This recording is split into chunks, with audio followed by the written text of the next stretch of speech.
Bonjour Jérémy Sebag, bienvenue dans le fauteuil de Volte-Face. Je vous rappelle les règles de l'émission, s'affichent devant vous 10 thématiques et derrière chacune d'elles se cache une question. Durant ce programme, vous ne pourrez en choisir que 5 et répondre sans concession. Si toutefois vous le souhaitez, vous disposez d'un joker. Je vous laisse à présent seul, face à vous-même, dans le miroir de Volte-Face. Je choisis ressources humaines. Alors Jérémy, combien de recrutements SPV prévoit-il de faire dans les 12 prochains mois?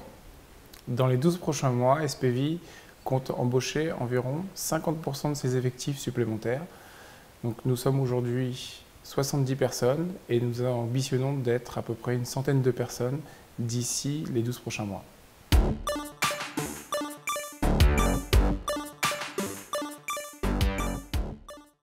Je choisis la thématique marché.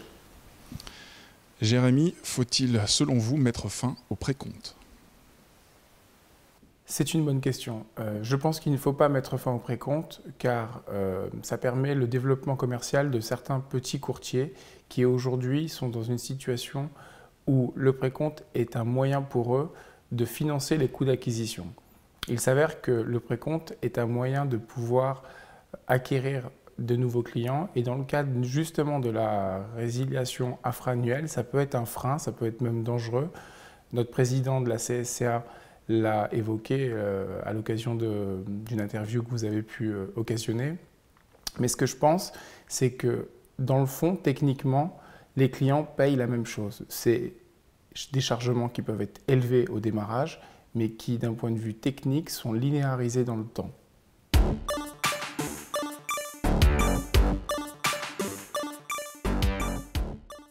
Je choisis la catégorie fusion et acquisition. Jérémy, que pensez-vous de la valorisation actuelle des cabinets de courtage? Sur le sujet de la valorisation des cabinets de courtage, beaucoup de choses se disent et effectivement, on peut parler à l'occasion de bulles.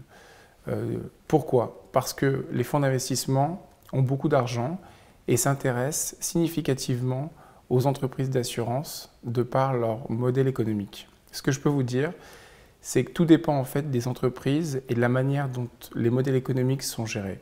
Sur la partie activité grossiste, donc indirecte, nous sommes évidemment en première ligne auprès des fonds d'investissement car nous sommes sur toute la chaîne de valeur et c'est une des raisons qui pousse à ce que les multiples soient importants.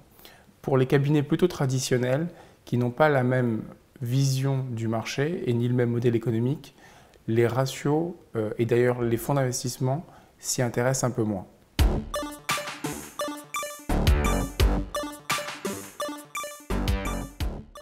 Je choisis la thématique stratégie.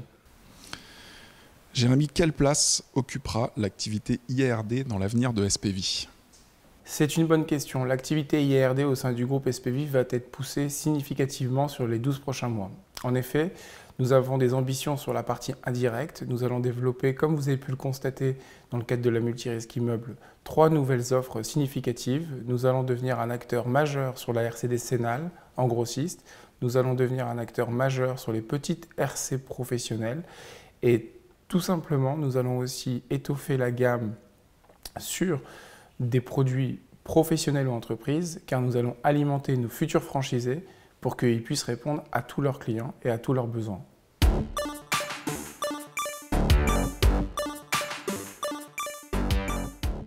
Je choisis la catégorie distribution. Jérémy, je rappelle qu'il vous reste un joker. Les courtiers grossistes ont-ils la mainmise sur les codes ouverts par les assureurs?